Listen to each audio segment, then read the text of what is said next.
Hi നമസ്കാരം. സഹകാരി PSCയുടെ പുതിയൊരു സെഷനിലേക്ക് ഏവർക്കും സ്വാഗതം. ഇന്ന് നമ്മൾ ഡിസ്കസ് ചെയ്യാൻ പോകുന്നത് സ്ക്രീനിൽ കാണുന്ന പോലെ തന്നെ SCERT ബ്ലൂ പ്രിൻ്റ് ആണ്. ഇപ്പോൾ നമ്മുടെ ചാനലിൽ SCERT ബ്ലൂ പ്രിൻ്റ് സീരീസ് നടക്കുകയാണ് അല്ലേ.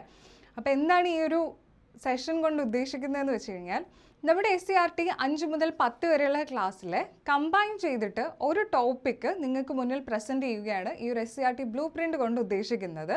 അപ്പോൾ നമ്മുടെ PSC റിലേറ്റ് ചെയ്തിട്ടുള്ള ഇമ്പോർട്ടൻ്റ് ആയിട്ടുള്ള ടോപ്പിക്സ് SCERTയിൽ എവിടെയൊക്കെ വരുന്നുണ്ടോ അത് നിങ്ങളുടെ മുന്നിൽ പ്രസൻറ്റ് ചെയ്യുവാണ്. അപ്പോൾ ഈ ഒരു ക്ലാസ്സിലൂടെ PSCയുടെ ഇമ്പോർട്ടൻ്റ് ആയിട്ടുള്ള ടോപ്പിക്ക് SCERT ഭാഗത്തിൽ എവിടെയൊക്കെ വരുന്നുണ്ടോ അത് നിങ്ങൾക്ക് കൃത്യമായിട്ട് ഈ ക്ലാസ്സിലൂടെ കിട്ടും. അപ്പോൾ നമ്മൾ ഓരോ ചോദ്യത്തിൽ കൂടിയാണ് പോകുന്നത്. ആദ്യം കുറച്ച് ക്വസ്റ്റ്യൻസ് ആ ഒരു ടോപ്പിക്കുമായിട്ട് റിലേറ്റ് ചെയ്തിട്ടുള്ള നിങ്ങൾക്ക് മുന്നിൽ പ്രസൻറ്റ് ചെയ്യും. എല്ലാവരും ഒരു പേനയും പേപ്പറുമായിട്ടൊക്കെ റെഡി ആയിട്ടിരിക്കുക. അറിയുന്നെങ്കിലും അറിയില്ലെങ്കിലും ആ ചോദ്യങ്ങളൊന്ന് ചെയ്തു പോവുക. പിന്നീട് നമുക്ക് ആ ഒരു ടോപ്പിക്ക് ഡിസ്കസ് ചെയ്തതിന് ശേഷം ആ ക്വസ്റ്റ്യൻസ് ഒന്നും കൂടി നോക്കാം. അപ്പോൾ നിങ്ങൾക്ക് എത്ര മാർക്ക് കിട്ടി എന്നുള്ളത് അറിയാൻ പറ്റും. ആ ടോപ്പിക്ക് നിങ്ങൾക്ക് എത്രത്തോളം അറിയാമായിരുന്നു എന്നുള്ളതും ഇവിടെ ക്ലിയർ ആവും. ഇന്നത്തെ ക്ലാസ്സിൽ നമ്മൾ ഡിസ്കസ് ചെയ്യാൻ പോകുന്നത് നീതി ആയോഗിനെ കുറിച്ചാണ്. SCERTയിൽ ചെറുതായിട്ട് നീതി ആയോഗിനെ കുറിച്ച് തന്നിട്ടുണ്ട്. നമുക്കറിയാം നീതി ആയോഗ് PSC എപ്പോഴും ചോദിക്കാറുള്ള ഒരു പോർഷനാണ്. അപ്പോൾ SCERTയിൽ എന്തൊക്കെ കാര്യങ്ങളാണ് നീതി ആയോഗിനെ കുറിച്ച് തന്നിട്ടുള്ളത് എന്നാണ് ഇന്നത്തെ ക്ലാസ്സിൽ നമ്മൾ ഡിസ്കസ് ചെയ്യുന്നത്. അപ്പോൾ നമുക്ക് ഓരോ ചോദ്യം നോക്കാം. ആദ്യത്തെ ചോദ്യം ഇങ്ങനെയാണ്: താഴെ പറയുന്ന പ്രസ്താവനകളിൽ നീതി ആയോഗിനെ സംബന്ധിച്ച് ശരിയായവ ഏതെല്ലാം എന്നാണ് ചോദിക്കുന്നത്. ഞാൻ സ്റ്റേറ്റ്മെൻറ്റ്സ് വായിക്കാം. നിങ്ങൾ ഓപ്ഷൻസ് കാണുമ്പോൾ ഒന്ന് ആൻസർ ചെയ്ത് പോവുക. തെറ്റിയാലും ശരിയായാലും ഒരു പ്രശ്നവും ഇല്ല. നിങ്ങളതൊന്ന് ജസ്റ്റ് ഒന്ന് മെൻഷൻ ചെയ്ത് വെക്കുക ആൻസർ എന്താണെന്നുള്ളത്. അപ്പോൾ ആദ്യത്തെ പ്രസ്താവന ഇങ്ങനെയാണ്: 2015 ജനുവരി 1 പ്ലാനിംഗ് കമ്മീഷന് പകരമായി നീതി ആയോഗ് നിലവിൽ വന്നത്. രണ്ടാമത്തെ പ്രസ്താവന: സാമ്പത്തിക വളർച്ചയും അടിസ്ഥാന സൗകര്യ വികസനവും ഇതിൻ്റെ പ്രധാന ലക്ഷ്യങ്ങളാണ്. മൂന്നാമത്തെ പ്രസ്താവന ഇതാണ്: സാമൂഹ്യ ക്ഷേമം എന്ന ലക്ഷ്യം നീതി ആയോഗിൻ്റെ പരിധിയിൽ വരുന്നതല്ല. 3 പ്രസ്താവനകൾ തന്നിട്ടുണ്ട്. ഓപ്ഷൻ A 1 മാത്രം ശരി, ഓപ്ഷൻ B 1, 2 എന്നിവ ശരി, ഓപ്ഷൻ C 2, 3 എന്നിവ ശരി, ഓപ്ഷൻ D 3 പ്രസ്താവനകളും ശരിയാണ് എന്നാണ് തന്നിട്ടുള്ളത്. അപ്പോൾ എല്ലാവരും ഉത്തരം എഴുതിയിട്ടുണ്ട് എന്ന് വിശ്വസിക്കുന്നു. ക്ലിയർ ആയിട്ട് എഴുതിയിട്ടുണ്ടെങ്കിൽ അടുത്തതിലോട്ട് നമുക്ക് പോവാം. അടുത്ത ചോദ്യം ഇതാണ്: നീതി ആയോഗിൻ്റെ അംഗത്വത്തെക്കുറിച്ച് താഴെ പറയുന്നവയിൽ തെറ്റായ പ്രസ്താവന ഏതാണ് എന്നാണ് ചോദ്യം. നമുക്ക് ഓരോ ഓപ്ഷൻസ് നോക്കാം. എയിൽ തന്നിട്ടുള്ളത് പ്രമുഖ സർവകലാശാലകളിൽ നിന്നോ ഗവേഷണ സ്ഥാപനങ്ങളിൽ നിന്നോ ഉള്ള 2 പാർട്ട് ടൈം അംഗങ്ങൾ. ബിയിൽ പറഞ്ഞിട്ടുള്ളത് നിശ്ചിത കാലാവധിയുള്ള ഒരു chief executive officer. Option C പ്രധാനമന്ത്രി നാമനിർദ്ദേശം ചെയ്യുന്ന കേന്ദ്ര മന്ത്രിസഭയിലെ 4 എക്സ് ഒഫീഷ്യോ അംഗങ്ങൾ. അതുപോലെ ഡിയിൽ പറഞ്ഞിട്ടുള്ളത് ഗവേണിംഗ് കൗൺസിൽ അംഗങ്ങൾക്കിടയിൽ നിന്ന് തിരഞ്ഞെടുക്കപ്പെടുന്ന വൈസ് ചെയർപേഴ്സൺ എന്നാണ് പറഞ്ഞിട്ടുള്ളത്. അപ്പോൾ ഈ ഒരു ചോദ്യത്തിലും തെറ്റായ പ്രസ്താവനയാണ് ചോദിക്കുന്നത്. ഏതാണ് തെറ്റായ പ്രസ്താവന എന്നുള്ളത് കൃത്യമായിട്ട് നിങ്ങൾ രേഖപ്പെടുത്തിയിട്ടുണ്ടെങ്കിൽ അടുത്ത ചോദ്യത്തിലോട്ട് നമുക്ക് പോവാം. അടുത്ത ചോദ്യം ഇങ്ങനെയാണ്: താഴെ പറയുന്നവയിൽ നീതി ആയോഗിൻ്റെ ലക്ഷ്യങ്ങളിൽ ഉൾപ്പെടാത്തത് ഏതാണ്? ഇവിടെയും ലക്ഷ്യങ്ങളിൽ ഉൾപ്പെടാത്തത് ഏതാണ് എന്നാണ് ചോദിക്കുന്നത്. ഓപ്ഷൻ എ നവീകരണത്തിലൂടെയും സംരംഭകത്വത്തിലൂടെയും സാമ്പത്തിക വളർച്ചയെ പ്രോത്സാഹിപ്പിക്കുക. ഓപ്ഷൻ ബി എല്ലാ സംസ്ഥാനങ്ങൾക്കും തുല്യമായ സാമ്പത്തിക ബജറ്റ് നേരിട്ട് വീതം വെക്കുക. ഓപ്ഷൻ സി രാജ്യത്തിൻ്റെ വികസനത്തിനായി ഒരു ദർശനം, ഒരു വിഷൻ രൂപീകരിക്കുക. ഓപ്ഷൻ ഡി തന്ത്രപ്രധാനമായ നയങ്ങൾ രൂപീകരിക്കുകയും അതിൻ്റെ പുരോഗതി നിരീക്ഷിക്കുകയും ചെയ്യുക. ഇങ്ങനെ 4 ഓപ്ഷൻസ് ആണ് നമുക്ക് തന്നിട്ടുള്ളത്. അപ്പോൾ എല്ലാവർക്കും ഉത്തരം കിട്ടിയിട്ടുണ്ട് എന്ന് വിശ്വസിക്കുന്നു. നീതി ആയോഗ് എന്ന ഈ ഒരു പോർഷൻ അടങ്ങിയിട്ടുള്ളത് ഏത് പാഠഭാഗത്തിൽ നിന്നാണെന്ന് ചോദിച്ചു കഴിഞ്ഞാൽ പുതിയ SCERT ടെക്സ്റ്റിലെ 10ാം ക്ലാസ്സിൻ്റെ സോഷ്യൽ സയൻസിൽ ഇന്ത്യൻ സമ്പദ് വ്യവസ്ഥ വളർച്ചയും പരിവർത്തനവും എന്ന പാഠഭാഗത്തിലാണ് നീതി ആയോഗിനെ കുറിച്ച് പറഞ്ഞിട്ടുള്ളത്. അപ്പോൾ നമുക്ക് നോക്കാം എന്തൊക്കെയാണ് നീതി ആയോഗിനെ കുറിച്ച് പറയുന്നത്. ആദ്യം തന്നെ നീതി ആയോഗിൻ്റെ ഫുൾ ഫോം നമുക്ക് ഫസ്റ്റ് ഹെഡിങ്ങിൽ തന്നെ തന്നിട്ടുണ്ട്. എന്താണ് നീതി ആയോഗിൻ്റെ ഫുൾ ഫോം? PSC ഒരിക്കൽ ചോദിച്ചിട്ടുള്ളതാണ്. ഇത് കൺഫ്യൂസിങ് ആക്കാൻ വേണ്ടിയിട്ട് 4 ഓപ്ഷൻസ് തന്നെ മറിച്ചും തിരിച്ചുമൊക്കെ തരും. അപ്പോൾ എല്ലാവരും കൃത്യമായിട്ട് ഓർത്തിരിക്കുക. National institution for transforming India എന്നതാണ് നീതി ആയോഗിൻ്റെ ഫുൾ ഫോം എന്ന് പറയുന്നത്. എന്താണ്? National institution for transforming India. അതാണ് നീതി ആയോഗിൻ്റെ പൂർണ്ണനാമം എന്ന് പറയുന്നത്. ഇനി എന്നാണ് ഇത് നിലവിൽ വന്നത്? 2015 ജനുവരി 1 നീതി ആയോഗ് നിലവിൽ വരുന്നത്. ഏതിന് പകരമായിട്ടാണ്? ഇന്ത്യയിലെ ഒരു ആസൂത്രണ കമ്മീഷൻ ഇന്ത്യക്കുണ്ടായിരുന്നു അല്ലെ, ഒരു പ്ലാനിംഗ് കമ്മീഷൻ ഉണ്ടായിരുന്നു. ആ പ്ലാനിംഗ് കമ്മീഷനെ പകരമായിട്ട് അതിനെ റീപ്ലേസ് ചെയ്തുകൊണ്ടാണ് നീതി ആയോഗ് നിലവിൽ വരുന്നത്. 2015 ജനുവരി 1 ഇന്ത്യയുടെ ആസൂത്രണ കമ്മീഷന് പകരമായി നീതി ആയോഗ് നിലവിൽ വന്നു. ആർക്ക് പകരമായിട്ടാണ്? പ്ലാനിംഗ് കമ്മീഷൻ അല്ലെങ്കിൽ ആസൂത്രണ കമ്മീഷന് പകരമായിട്ടാണ് നീതി ആയോഗ് നിലവിൽ വന്നത്. ഇനി എന്തൊക്കെയാണ് ഇവരുടെ ലക്ഷ്യം എന്ന് പറയുന്നത്, അതായത് നീതി ആയോഗിന്റെ ലക്ഷ്യം എന്തൊക്കെയാണെന്ന് SCERTയിൽ വ്യക്തമായി പറയുന്നുണ്ട്. സാമ്പത്തിക വളർച്ച, സാമൂഹിക ക്ഷേമം, അടിസ്ഥാന സൗകര്യ വികസനം എന്നിവയിലൂടെ ഇന്ത്യയെ രൂപാന്തരപ്പെടുത്തുക എന്നതാണ് നീതി ആയോഗ് ലക്ഷ്യം വെക്കുന്നത്. അപ്പോൾ എന്തൊക്കെയാണ് ഇവിടെ നീതി ആയോഗ് ലക്ഷ്യം വെക്കുന്നത്? 3 കാര്യങ്ങളെക്കുറിച്ചാണ് ഇവിടെ പ്രധാനമായിട്ടും പറയുന്നത്. 1 സാമ്പത്തിക വളർച്ച, 2 സാമൂഹിക ക്ഷേമം, 3 അടിസ്ഥാന സൗകര്യ വികസനം എന്നിങ്ങനെ 3 കാര്യങ്ങളാണ് പ്രധാനമായിട്ടും നമ്മുടെ നീതി ആയോഗ് ലക്ഷ്യം വെക്കുന്നതെന്ന് പറയുന്നത്. അപ്പോൾ ആദ്യത്തെ പോർഷനിൽ നിന്ന് തന്നെ ക്ലിയർ ആയിട്ട് മനസ്സിലാക്കുക. 2015 ജനുവരി 1 ഇന്ത്യയുടെ ആസൂത്രണ കമ്മീഷന് പകരമായി നീതി ആയോഗ് നിലവിൽ വരുന്നത്. ഇതിന് ലക്ഷ്യങ്ങളുണ്ട് നീതി ആയോഗിന്. എന്തൊക്കെയാണ് നീതി ആയോഗിന്റെ ലക്ഷ്യങ്ങളായിട്ട് SCERTയിൽ പറയുന്നത്? സാമ്പത്തിക വളർച്ച, സാമൂഹിക ക്ഷേമം, അടിസ്ഥാന സൗകര്യ വികസനം എന്നിവയിലൂടെ ഇന്ത്യയെ രൂപാന്തരപ്പെടുത്തുക എന്നതാണ് നീതി ആയോഗ് ലക്ഷ്യം വെക്കുന്നത്. ക്ലിയർ അല്ലേ?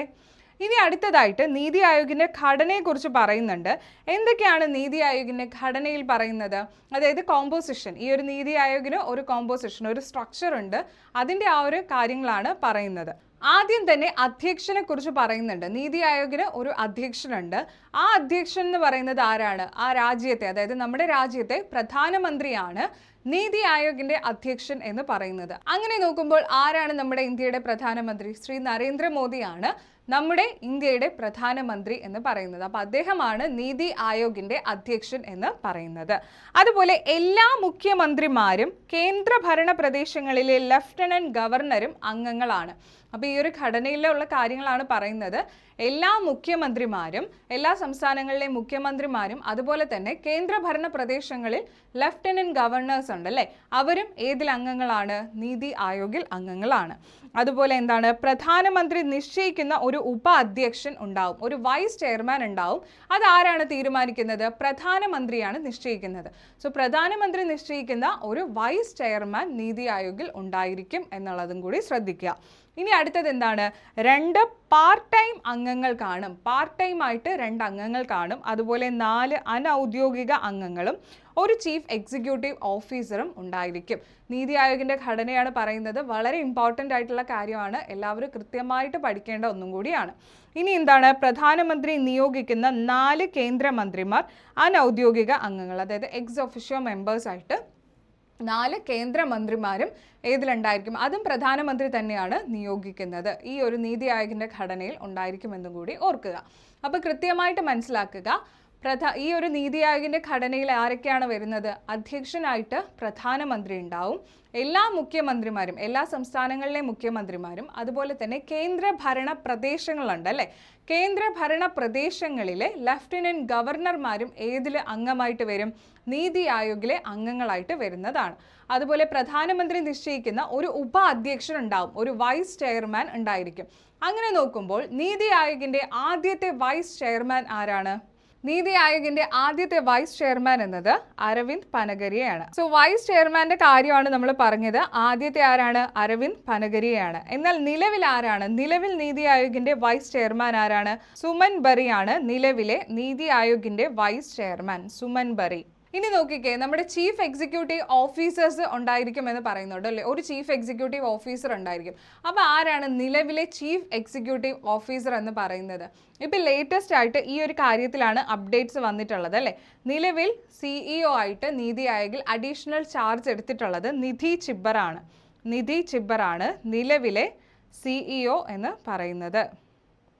നിധി ചിബ്ബറാണ് നിലവിൽ നമ്മുടെ ഈ ഒരു നീതി ആയോഗിൽ അഡീഷണൽ ചാർജ് എടുത്തിട്ടുള്ളത്. ആരാണ്? നിധി ചിബ്ബറാണ്. ലേറ്റസ്റ്റ് അപ്ഡേറ്റ് ആണ്. അങ്ങനെയാണെങ്കിൽ ആദ്യത്തെ CEO ആരാണ്? ആദ്യത്തെ CEO സിന്ധുശ്രീ ഖുല്ലറാണ്. ആദ്യത്തെ CEO ആരാണ്? ഫസ്റ്റ് CEO ആരാണ്?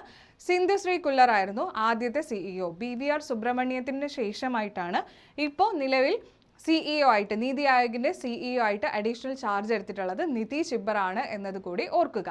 അപ്പോൾ 2 പാർട്ട് ടൈം അംഗങ്ങൾ കാണും, അതുപോലെ 4 അനൗദ്യോഗിക അംഗങ്ങളും ചീഫ് എക്സിക്യൂട്ടീവ് ഓഫീസറും എന്നാണ് നമ്മുടെ SCRTയിൽ പറയുന്നത്. നമ്മുടെ SCRTയിൽ 4 അംഗങ്ങളാണ് എന്ന് പറയുന്നുണ്ടെങ്കിലും ഫുൾ ടൈം മെമ്പേഴ്സ് അല്ലെങ്കിൽ മുഴുവൻ സമയ അംഗങ്ങളായിട്ട് 5 മെമ്പേഴ്സാണ് നമ്മുടെ നീതി ആയോഗിൽ വരുന്നത്. 5 മെമ്പേഴ്സ് വരുന്നുണ്ട്. അത് ആരൊക്കെയാണെന്ന് ചോദിച്ചു കഴിഞ്ഞാൽ VK Saraswat, Ramesh Chand, VK Paul വരുന്നുണ്ട്, രാജീവ് ഗൗബ, അതുപോലെ അരവിന്ദ് വീർമണി എന്ന് പറയുന്ന 5 മുഴുവൻ സമയ അംഗങ്ങൾ കൂടി നീതി ആയോഗിൽ വരുന്നുണ്ട്. നമ്മുടെ SCRTയിൽ 4 അനൗദ്യോഗിക അംഗങ്ങൾ എന്നാണ് പറയുന്നത്, പക്ഷേ മുഴുവൻ സമയ അംഗങ്ങളായിട്ട് 5 പേര് വരുന്നുണ്ട്. VK Saraswat, VK Paul, Ramesh Veeramani, അതുപോലെ തന്നെ എന്താണ് രാജീവ് ഗൗബ എന്നിങ്ങനെ 5 മുഴുവൻ സമയ അംഗങ്ങൾ കൂടി ഏതിൽ വരുന്നുണ്ട്? നീതി ആയോഗിൽ വരുന്നുണ്ട് എന്നത് ഓർക്കുക. അതുപോലെ ലാസ്റ്റ് പറയുന്നുണ്ട് പ്രധാനമന്ത്രി നിയോഗിക്കുന്ന 4 കേന്ദ്രമന്ത്രിമാർ എന്നത്. ഈ 4 കേന്ദ്രമന്ത്രിമാരെ പ്രധാനമന്ത്രിയാണ് നിയോഗിക്കുന്നത്. 4 മേഖലയിൽ നിന്നാണ്. ഫിനാൻസ് മിനിസ്റ്റർ വരുന്നുണ്ട്, അതുപോലെ തന്നെ അഗ്രികൾച്ചർ മിനിസ്റ്റർ വരുന്നുണ്ട്, ഹോം മിനിസ്റ്റർ വരുന്നുണ്ട്, അതുപോലെ ഡിഫൻസിൽ നിന്നും വരുന്നുണ്ട്. ഈ 4 മേഖലയിൽ അല്ലെങ്കിൽ ഈ 4 കേന്ദ്രമന്ത്രിമാരാണ് പ്രധാനമന്ത്രി നിയോഗിക്കുന്ന അനൗദ്യോഗികമായിട്ടുള്ള മറ്റ് അംഗങ്ങൾ എന്ന് പറയുന്നത്. നമുക്കറിയാം നമ്മുടെ ഫിനാൻസ് മിനിസ്റ്റർ ആരാണ്? നിർമ്മല സീതാരാമൻ ആണ് അല്ലേ? നിലവിൽ നിർമ്മല സീതാരാമനാണ് ഫിനാൻസ് മിനിസ്റ്ററായിട്ട് വരുന്നത്. അതുപോലെ ഹോം മിനിസ്റ്റർ ആരാണ്? അമിത് ഷായാണ് ഹോം മിനിസ്റ്ററായിട്ട് വരുന്നത്. ഇനി അഗ്രികൾച്ചറൽ മിനിസ്റ്ററായിട്ട് ശിവരാജ് സിംഗ് ചൗഹാനാണ് അഗ്രികൾച്ചറൽ മിനിസ്റ്ററായിട്ട് വരുന്നത്. അതുപോലെ തന്നെ last defence minister Rajnath Singh ആണ്. ഈ 4 കേന്ദ്രമന്ത്രിമാരെയാണ് പ്രധാനമന്ത്രി നിയോഗിച്ചിട്ടുള്ളത് നീതി ആയോഗിലുള്ള മറ്റ് അനൗദ്യോഗിക അംഗങ്ങൾ എന്ന് പറയുന്നത്. ഏതൊക്കെയാണ്? ഡിഫൻസിൽ നിന്നും വരുന്നുണ്ട്. ഡിഫൻസ് മിനിസ്റ്റർ ആരാണ്? രാജ്നാഥ് സിംഗ് ആണ്. അതുപോലെ ഹോം മിനിസ്റ്റർ ആയിട്ടുള്ള അമിത് ഷാ, അതുപോലെ agricultural minister Shivraj Singh Chouhan, finance minister ആയിട്ടുള്ള നിർമ്മല സീതാരാമൻ എന്നിവരാണ് പ്രധാനമന്ത്രി നിയോഗിച്ചിട്ടുള്ള 4 കേന്ദ്രമന്ത്രിമാർ നീതി ആയോഗിൽ വരുന്ന എക്സ് ഒഫീഷ്യോ മെമ്പേഴ്സ് എന്ന് പറയുന്നത്. അപ്പോൾ ഇതാണ് നീതി ആയോഗിൻ്റെ ഘടനയായിട്ട് വരുന്നത്. ക്ലിയർ ആണ് എന്ന് വിശ്വസിക്കുന്നു. ഇനി നമുക്ക് അടുത്തതായിട്ട് എന്താണ് SCRTയിൽ തന്നിട്ടുള്ളത് നോക്കാം. നീതി ആയോഗിൻ്റെ പ്രധാന ലക്ഷ്യങ്ങളെക്കുറിച്ചാണ് പറയുന്നത്.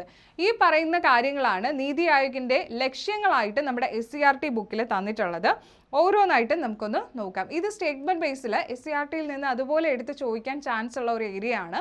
അപ്പോൾ നമുക്കത് അങ്ങനെ തന്നെ പഠിക്കാം. ആദ്യം തന്നെ നോക്കിക്കേ, ഇന്ത്യയുടെ വികസന മുൻഗണനകൾക്കും പദ്ധതികൾക്കും കാഴ്ചപ്പാട് സൃഷ്ടിക്കുക. അതായത് ഒരു വിഷൻ കൊണ്ടുവരിക. ഏതൊക്കെ മേഖലയിലാണ്? ഇന്ത്യയുടെ വികസന മുൻഗണനകൾക്കും പദ്ധതികൾക്കും വേണ്ടിയിട്ടുള്ള ഒരു വിഷൻ രൂപീകരിക്കുക അല്ലെങ്കിൽ അത് സൃഷ്ടിക്കുക എന്നത് നീതി ആയോഗിൻ്റെ പ്രധാന ലക്ഷ്യങ്ങളിൽ വരുന്ന ഒരു കാര്യമാണ്. ഇന്ത്യയുടെ വികസന മുൻഗണനകൾക്കും അതുപോലെ തന്നെ പദ്ധതികൾക്കും ഒരു കാഴ്ചപ്പാട് അല്ലെങ്കിൽ ഒരു വിഷൻ ഉണ്ടാക്കുക, വിഷൻ സൃഷ്ടിക്കുക എന്നത് നീതി ആയോഗിൻ്റെ ഒരു ലക്ഷ്യമാണ്.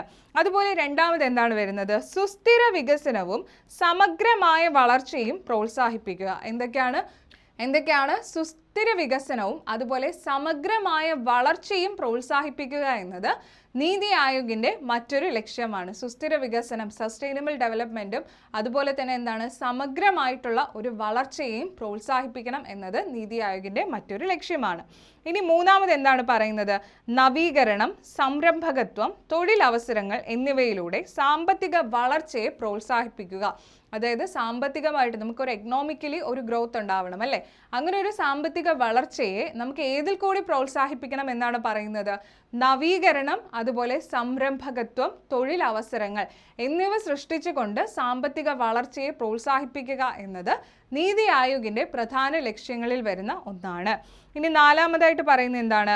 ആഗോള വൈവിധ്യവും വിഭവങ്ങളും പ്രയോജനപ്പെടുത്തുന്നതിന് അന്താരാഷ്ട്ര സംഘടനകളുമായും രാജ്യങ്ങളുമായും സഹകരിക്കുക. അത് നീതി ആയോഗിൻ്റെ മറ്റൊരു ലക്ഷ്യമാണ്. ആഗോള വൈവിധ്യവും വിഭവങ്ങളെയും പ്രയോജനപ്പെടുത്തുന്നതിന് വേണ്ടിയിട്ട് അന്താരാഷ്ട്ര സംഘടനകളുണ്ട്, ഇൻ്റർനാഷണൽ ഓർഗനൈസേഷനും മറ്റ് രാജ്യങ്ങളുമായിട്ടൊക്കെ സഹകരിച്ചുകൊണ്ട് ആഗോളതലത്തിൽ വൈവിധ്യങ്ങളും വിഭവങ്ങളും ഒക്കെ പ്രയോജനപ്പെടുത്തുന്നതും ഇന്ത്യയിലെ നീതി ആയോഗിൻ്റെ മറ്റൊരു പ്രധാന ലക്ഷ്യമാണ്. ഇനി അടുത്ത ലാസ്റ്റായിട്ട് പറയുന്നത് എന്താണ്? തന്ത്രപരവും ദീർഘകാലവുമായ നയങ്ങളും പരിപാടികളും വികസിപ്പിക്കുകയും നടപ്പിലാക്കുകയും ചെയ്യുക. നമ്മുടെ രാജ്യത്ത് ആവശ്യമായിട്ട് ഉള്ള ദീർഘകാല പരിപാടികളും അതിനു വേണ്ടിയിട്ടുള്ള പോളിസീസ് എന്നിവയൊക്കെ വികസിപ്പിക്കാനും അതൊക്കെ നടപ്പിലാക്കാനും വേണ്ടിയിട്ട് നീതി ആയോഗ് ലക്ഷ്യം വെക്കുന്നുണ്ട്. അപ്പോൾ ഇതൊക്കെയാണ് നീതി ആയോഗിൻ്റെ ലക്ഷ്യങ്ങളിൽ പ്രധാനമായിട്ടും SCERT പറയുന്നത്. എന്തൊക്കെയാണോ ഒന്നുകൂടെ നോക്കാം.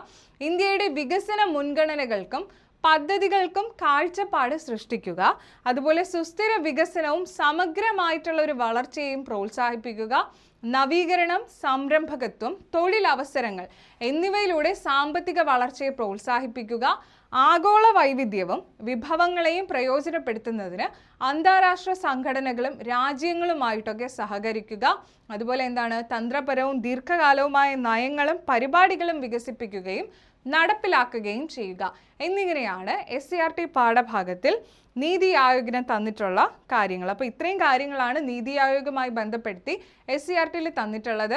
എന്നാണ് നീതി ആയോഗ് രൂപീകരിച്ചത്, എന്തിനു പകരമായിട്ടാണ് നീതി ആയോഗ് നിലവിൽ വന്നത്, എന്താണ് നീതി ആയോഗ് ലക്ഷ്യം വെക്കുന്ന മെയിൻ കാര്യങ്ങൾ എന്ന് പറയുന്നത് സാമ്പത്തിക വളർച്ച, സാമൂഹിക ക്ഷേമം, അടിസ്ഥാന സൗകര്യ വികസനം എന്നിവയിലൂടെ ഇന്ത്യയെ രൂപാന്തരപ്പെടുത്തുക എന്നതാണ് നീതി ആയോഗ് ലക്ഷ്യം വെക്കുന്ന പ്രധാന കാര്യം എന്ന് പറയുന്നത്.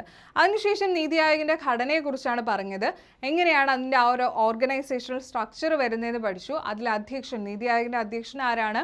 പ്രധാനമന്ത്രിയാണ് നീതി ആയോഗിൻ്റെ അധ്യക്ഷൻ എന്നുള്ളത് നമ്മൾ പഠിച്ചു.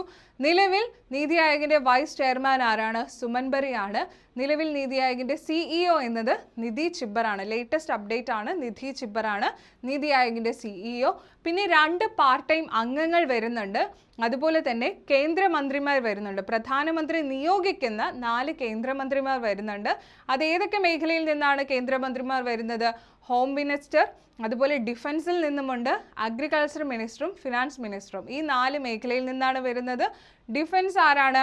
രാജ്നാഥ് സിംഗ് ആണ്. ഹോം മിനിസ്റ്റർ അമിത് ഷാ, അതുപോലെ അഗ്രികൾച്ചറൽ മിനിസ്റ്ററായിട്ട് ശിവരാജ് സിംഗ് ചൗഹാൻ വരുന്നുണ്ട്. അതുപോലെ last finance minister Nirmala Sitharaman. അതുപോലെ മറ്റംഗങ്ങൾ ആരൊക്കെയാണ്? എല്ലാ സംസ്ഥാനങ്ങളിലെയും മുഖ്യമന്ത്രിമാരും കേന്ദ്രഭരണ പ്രദേശങ്ങളിലെ ലഫ്റ്റനന്റ് ഗവർണേഴ്സും ഇതിൽ അംഗങ്ങളാണ്. അതുപോലെ പിന്നെ വരുന്ന അംഗങ്ങൾ എന്ന് പറയുന്നത് മുഴുവൻ സമയ അംഗങ്ങളായിട്ട് 5 മെമ്പേഴ്സും കൂടി ഇതിൽ വരുന്നുണ്ട്. 2 പാർട്ട് ടൈം മെമ്പേഴ്സും വരുന്നുണ്ട്. അപ്പോൾ ഇത്രയും അടങ്ങുന്നതാണ് നീതി ആയോഗിൻ്റെ ഘടന എന്ന് പറയുന്നത്. അത് കഴിഞ്ഞ് SCERT തന്നിട്ടുള്ളത് എന്തായിരുന്നു? നീതി ആയോഗിൻ്റെ പ്രധാന ലക്ഷ്യങ്ങളെക്കുറിച്ചാണ് തന്നിട്ടുണ്ടായിരുന്നത്. അത് നമ്മൾ ക്ലിയർ ആയിട്ട് നോക്കിയതാണ്. ഇനി നമുക്ക് ആദ്യം നമ്മൾ ഡിസ്കസ് ചെയ്ത ഒരു 3 ക്വസ്റ്റ്യൻ ഉണ്ട് അല്ലേ, അതും കൂടി നമുക്കൊന്ന് നോക്കിക്കഴിഞ്ഞാൽ ഈ ഒരു നീതി ആയോഗ് ക്ലിയർ ആയിട്ട് നിങ്ങൾക്ക് മനസ്സിലായിട്ടുണ്ട് എന്ന് ഞാൻ വിശ്വസിക്കുന്നു. അപ്പം നമുക്ക് ആദ്യത്തെ ചോദ്യത്തിലോട്ട് പോവാം. ചോദ്യം ഇങ്ങനെയായിരുന്നു: താഴെ പറയുന്ന പ്രസ്താവനകളിൽ നീതി ആയോഗിനെ സംബന്ധിച്ച് ശരിയായവ ഏതെല്ലാം? ശരിയായത് ആണ് ചോദിച്ചിട്ടുള്ളത്. എപ്പോഴും പറയുന്നതാണ്, നമ്മളൊരു ചോദ്യം കാണുമ്പോൾ അതിൽ ശരിയായതാണോ തെറ്റായതാണോ എന്താണ് PSC ചോദിക്കുന്നതെന്നുള്ളത് ആദ്യമേ ഒന്ന് മാർക്ക് ചെയ്ത് വെച്ചിട്ട് വേണം ബാക്കിയുള്ള പ്രസ്താവനകൾ വായിക്കാൻ. അപ്പോൾ ആദ്യം നോക്കാം. 2015 ജനുവരി 1 പ്ലാനിംഗ് കമ്മീഷന് പകരമായി നീതി ആയോഗ് നിലവിൽ വന്നത്. ശരിയാണോ? ശരിയാണല്ലേ. 2015 ജനുവരി 1 പ്ലാനിംഗ് കമ്മീഷന് പകരമായിട്ട് നീതി ആയോഗ് നിലവിൽ വരുന്നത്. രണ്ടാമത്തെ പ്രസ്താവന ഇങ്ങനെയാണ്: സാമ്പത്തിക വളർച്ചയും അടിസ്ഥാന സൗകര്യ വികസനവും ഇതിൻ്റെ പ്രധാന ലക്ഷ്യങ്ങളാണ്. നമുക്കറിയാം, നമ്മളിപ്പോൾ പഠിച്ചതാണ്, സാമ്പത്തിക വളർച്ചയും അടിസ്ഥാന സൗകര്യ വികസനവും ഏതിൻ്റെ ലക്ഷ്യമാണ്? നീതി ആയോഗിൻ്റെ ലക്ഷ്യമാണ്. ശരിയാണ്. 3 എന്താ തന്നിട്ടുള്ളത്? സാമൂഹിക ക്ഷേമം എന്ന ലക്ഷ്യം നീതി ആയോഗിൻ്റെ പരിധിയിൽ വരുന്നതല്ല. അത് തെറ്റാണല്ലേ. കാരണം സാമൂഹിക ക്ഷേമവും സാമ്പത്തിക വളർച്ചയും അടിസ്ഥാന സൗകര്യ വികസനം എന്നിവയാണ് നീതി ആയോഗിൻ്റെ പ്രധാന ലക്ഷ്യങ്ങളിൽ വരുന്നത്. അപ്പോൾ സാമൂഹിക ക്ഷേമം ലക്ഷ്യത്തിൽ വരുന്നില്ല എന്ന് പറയുന്നത് തെറ്റായിട്ടുള്ള പ്രസ്താവനയാണ്. അങ്ങനെ നോക്കുമ്പോൾ ഇവിടെ ശരിയായിട്ടുള്ളത് ഏതൊക്കെയാണ്? 1ഉം 2ഉമാണ്. അത് ഉത്തരമായിട്ട് വരുന്നത് ഓപ്ഷൻ ബിയിലാണ്. ക്ലിയർ അല്ലേ? ക്ലിയർ ആണ് എന്ന് വിശ്വസിക്കുന്നു. ഇനി നമുക്ക് അടുത്ത ചോദ്യം നോക്കാം. അടുത്ത ചോദ്യം എന്തായിരുന്നു? നീതി ആയോഗിൻ്റെ അംഗത്വത്തെക്കുറിച്ച് താഴെ പറയുന്നവയിൽ തെറ്റായ പ്രസ്താവന ഏത് എന്നാണ് ചോദിക്കുന്നത്. ഇവിടെയും തെറ്റായ പ്രസ്താവനയാണ് ചോദിക്കുന്നത്. അപ്പോൾ നമ്മളത് മാർക്ക് ചെയ്ത് വെച്ചു. ഇനി നമുക്ക് ഓരോ സ്റ്റേറ്റ്മെൻ്റ് ആയിട്ട് നോക്കാം. പ്രമുഖ സർവകലാശാലകളിൽ നിന്നോ ഗവേഷണ സ്ഥാപനങ്ങളിൽ നിന്നോ ഉള്ള 2 പാർട്ട് ടൈം അംഗങ്ങൾ. അത് ശരിയാണ് അല്ലേ. 2 പാർട്ട് ടൈം മെമ്പേഴ്സ് വേണം എന്നുള്ളത് പറഞ്ഞിട്ടുണ്ടായിരുന്നു. അതെങ്ങനെയാണ്? പ്രമുഖ സർവകലാശാലകളിലോ അല്ലെങ്കിൽ ഗവേഷണ സ്ഥാപനങ്ങളിൽ നിന്നോ ഉള്ള 2 പാർട്ട് ടൈം അംഗങ്ങളാണ് നീതി ആയോഗിൽ ഉൾപ്പെടേണ്ടത്. അതുപോലെ ബിയിൽ എന്താ പറഞ്ഞിരിക്കുന്നത്? നിശ്ചിത കാലാവധിയുള്ള ഒരു ചീഫ് എക്സിക്യൂട്ടീവ് ഓഫീസർ. അതും ശരിയാണ്. ഒരു ചീഫ് എക്സിക്യൂട്ടീവ് ഓഫീസർ നീതി ആയോഗിൽ ഉണ്ടായിരിക്കും. അവർക്കൊരു നിശ്ചിത കാലാവധി ഉണ്ടായിരിക്കും. ഓപ്ഷൻ സി എന്താ പറയുന്നത്? പ്രധാനമന്ത്രി നാമനിർദ്ദേശം ചെയ്യുന്ന കേന്ദ്ര മന്ത്രിസഭയിലെ 4 എക്സ് ഒഫീഷ്യോ അംഗങ്ങൾ. അതും ശരിയാണ് അല്ലെ. 4 കേന്ദ്രമന്ത്രിമാരെ പ്രധാനമന്ത്രി നാമനിർദ്ദേശം ചെയ്യുന്നുണ്ട്. അങ്ങനെ 4 അംഗങ്ങൾ കൂടി ഏതിൽ വരുന്നുണ്ട്? നീതി ആയോഗിൽ വരുന്നുണ്ട്. അതും ശരിയാണ്. ഇനി ഓപ്ഷൻ ഡിയിൽ എന്താണ് പറയുന്നത്? ഗവേണിംഗ് കൗൺസിൽ അംഗങ്ങൾക്കിടയിൽ നിന്ന് തിരഞ്ഞെടുക്കപ്പെടുന്ന വൈസ് ചെയർപേഴ്സൺ. അപ്പോൾ ഇവിടെ ഗവേണിംഗ് കൗൺസിൽ അംഗങ്ങൾക്കിടയിൽ നിന്ന് തിരഞ്ഞെടുക്കുന്ന വൈസ് ചെയർപേഴ്സൺ എന്നാണ് പറഞ്ഞിരിക്കുന്നത്. അത് തെറ്റാണ് അല്ലേ. നമ്മുടെ വൈസ് ചെയർപേഴ്സണെ ആരാണ് തിരഞ്ഞെടുക്കുന്നത്? പ്രധാനമന്ത്രിയാണ് തിരഞ്ഞെടുക്കുന്നത്. പ്രധാനമന്ത്രി നിർദ്ദേശിക്കുന്ന ഒരാളാണ് വൈസ് ചെയർപേഴ്സൺ ആയിട്ട് വരുന്നത്. അങ്ങനെ നോക്കുമ്പോൾ ഇവിടെ ഏതാണ് ഉത്തരമായിട്ട് വരുന്നത്? ഓപ്ഷൻ ഡി ആണ്. ക്ലിയർ അല്ലേ? അടുത്ത ചോദ്യം ഇങ്ങനെയായിരുന്നു: താഴെ പറയുന്നവയിൽ നീതി ആയോഗിന്റെ ലക്ഷ്യങ്ങളിൽ ഉൾപ്പെടാത്തത് ഏതാണ് എന്നാണ് ചോദിക്കുന്നത്. നീതി ആയോഗിന്റെ ലക്ഷ്യങ്ങളിൽ ഉൾപ്പെടാത്തത് ആണ് ചോദിക്കുന്നത്. അപ്പോൾ ശരിയല്ലാത്തതാണ് ചോദിക്കുന്നത്. നമുക്ക് നോക്കാം. നവീകരണത്തിലൂടെയും സംരംഭകത്വത്തിലൂടെയും സാമ്പത്തിക വളർച്ചയെ പ്രോത്സാഹിപ്പിക്കുക. നമ്മളിപ്പോൾ പഠിച്ചതാണ് അല്ലേ. നവീകരണം, അതുപോലെ തന്നെ സംരംഭകത്വം, പുതിയ ഇനിഷ്യേറ്റീവ്സ് ഒക്കെ തുടങ്ങിക്കൊണ്ട് സാമ്പത്തിക വളർച്ചയെ പ്രോത്സാഹിപ്പിക്കുക. അത് ശരിയാണ്. അടുത്തത് ഓപ്ഷൻ ബിയിൽ എന്താ വരുന്നത്? എല്ലാ സംസ്ഥാനങ്ങൾക്കും തുല്യമായ സാമ്പത്തിക ബജറ്റ് നേരിട്ട് വീതം വെക്കുക. എല്ലാ സംസ്ഥാനങ്ങൾക്കും തുല്യമായ സാമ്പത്തിക ബജറ്റ് നേരിട്ട് വീതം വെക്കുക എന്ന് പറയുന്നത് നീതി ആയോഗിന്റെ ലക്ഷ്യത്തിൽ നമ്മൾ പഠിച്ചിട്ടുണ്ടോ? ഇല്ല. അങ്ങനെ ഒരു ബജറ്റ് നേരിട്ട് സംസ്ഥാനങ്ങൾക്ക് വിതരണം ചെയ്യുക എന്നതൊന്നും നീതി ആയോഗിന്റെ ലക്ഷ്യങ്ങളിൽ വരുന്നതല്ല. ഓപ്ഷൻ സി എന്താണ്? രാജ്യത്തിന്റെ വികസനത്തിനായി ഒരു ദർശനം അല്ലെങ്കിൽ ഒരു വിഷൻ രൂപീകരിക്കുക. അത് നീതി ആയോഗിന്റെ ലക്ഷ്യങ്ങളിൽ ഉൾപ്പെടുന്നതാണ് അല്ലേ. ഓപ്ഷൻ ഡിയിൽ എന്താണ് പറയുന്നത്? തന്ത്രപ്രധാനമായ നയങ്ങൾ രൂപീകരിക്കുകയും അതിൻ്റെ പുരോഗതി നിരീക്ഷിക്കുകയും ചെയ്യുക. അതും നീതി ആയോഗിന്റെ ലക്ഷ്യമാണ്. തന്ത്രപ്രധാനമായിട്ടുള്ള പോളിസീസ്, പരിപാടികൾ എല്ലാം രൂപീകരിക്കുക, അതിൻ്റെ പുരോഗതിയെ നിരീക്ഷിക്കുക, വേണ്ട കാര്യങ്ങൾ ഡെവലപ്മെൻറ്റ്സിന് അല്ലെങ്കിൽ എന്തൊക്കെ വളർച്ചയാണ് നമുക്ക് അതിൽ വരുത്തേണ്ടത്, എന്തൊക്കെ മാറ്റങ്ങൾ കൊണ്ടുവരണം എന്നുള്ള കാര്യങ്ങളെല്ലാം അനലൈസ് ചെയ്ത് കണ്ടെത്തി ചെയ്യേണ്ടത് നീതി ആയോഗിന്റെ ഉത്തരവാദിത്വമാണ്. അതും അവരുടെ ലക്ഷ്യങ്ങളിൽ പെടുന്നതാണ്. അപ്പോൾ അങ്ങനെ നോക്കുമ്പോൾ ഓപ്ഷൻ ബി മാത്രമാണ് നീതി ആയോഗിന്റെ ലക്ഷ്യങ്ങളിൽ ഉൾപ്പെടാത്തത്. അപ്പോൾ ഏതാണ് ആൻസർ ആയിട്ട് വരുന്നത്? ഓപ്ഷൻ ബി ആണ്. ക്ലിയർ അല്ലേ? ഇനി മറ്റു ഒരു 2 പോയിന്റ്സും കൂടി ഞാൻ പറയാം. അതായത് നിങ്ങൾ ഇവിടെ തന്നെ ഓർത്ത് വെക്കുക, നീതി ആയോഗിന്റെ ഹെഡ് ക്വാർട്ടേഴ്സ് എവിടെയാണ്? നീതി ആയോഗിന്റെ ന്യൂഡൽഹിയാണ്. ന്യൂഡൽഹിയിലാണ് നീതി ആയോഗിന്റെ ഹെഡ് ക്വാർട്ടേഴ്സ് എന്നുള്ളത് മനസ്സിലാക്കി വെക്കുക. യോജന ഭവനാണ്, ന്യൂഡൽഹിയിലെ യോജന ഭവനാണ് നീതി ആയോഗിന്റെ ഹെഡ് ക്വാർട്ടേഴ്സ് എന്ന് പറയുന്നത്. അതുപോലെ തന്നെ നീതി ആയോഗിന്റെ പബ്ലിക്കേഷനാണ് യോജന എന്നത് നീതി ആയോഗിന്റെ പബ്ലിക്കേഷൻ ആണ് എന്നതും കൂടി ഇവിടെ ഒന്ന് ഓർത്ത് വെക്കുക. യോജന ഏതിൻ്റെയാണ്? നീതി ആയോഗിന്റെ പബ്ലിക്കേഷൻ ആണ് യോജന എന്നതും കൂടി ഇവിടെ ഓർത്ത് വെക്കുക. ഓക്കെ, അപ്പോൾ ഇത്രയും കാര്യങ്ങളാണ് നമ്മുടെ SCERTയിൽ നീതി ആയോഗുമായി ബന്ധപ്പെടുത്തി തന്നിട്ടുള്ളത്. ഈ ഒരു കാര്യങ്ങൾ നിങ്ങൾക്ക് ഏറ്റവും ബേസിക് ആയിട്ട് നീതി ആയോഗുമായിട്ട് ബന്ധപ്പെട്ട ഒരു കുട്ടി അറിഞ്ഞിരിക്കേണ്ട കാര്യങ്ങളാണ് SCERTയിൽ കൊടുത്തിട്ടുള്ളത്. അപ്പോൾ അത് നിങ്ങൾക്ക് ക്ലിയർ ആയിട്ട് മനസ്സിലായിട്ടുണ്ട് എന്ന് വിശ്വസിക്കുന്നു. അപ്പോൾ ഇനി ഇതുപോലെ കൂടുതൽ ക്ലാസ്സസ്, ഇമ്പോർട്ടൻ്റ് ആയിട്ടുള്ള ടോപ്പിക്സ് നമ്മുടെ SCERTയിൽ എവിടെയൊക്കെ വരുന്നുണ്ടോ അതിനെല്ലാം കൂടി കമ്പൈൻ ചെയ്തുകൊണ്ട് നിങ്ങൾക്ക് മുന്നിൽ പ്രസൻറ്റ് ചെയ്യുന്ന ഈ ഒരു SCERT ബ്ലൂ പ്രിൻ്റ് ഇനിയും നമ്മുടെ ചാനലിൽ വരുന്നതായിരിക്കും. അപ്പോൾ ക്ലാസ് കണ്ട് ഇഷ്ടമായിട്ടുണ്ടെങ്കിൽ സബ്സ്ക്രൈബ് ചെയ്യുക. നിങ്ങൾക്ക് കിട്ടിയിട്ടുള്ള മാർക്സ് ഫുൾ മാർക്സ് ആണെങ്കിൽ ഫുൾ മാർക്ക് എന്ന് പറഞ്ഞ് കമൻറ്റ് ചെയ്യുക. ഇനിയും ഇതുപോലുള്ള ക്ലാസ്സിനായിട്ട് സബ്സ്ക്രൈബ് ചെയ്യുക. അടുത്ത ക്ലാസ്സിൽ കാണുന്നത് വരേക്കും താങ്ക് യു.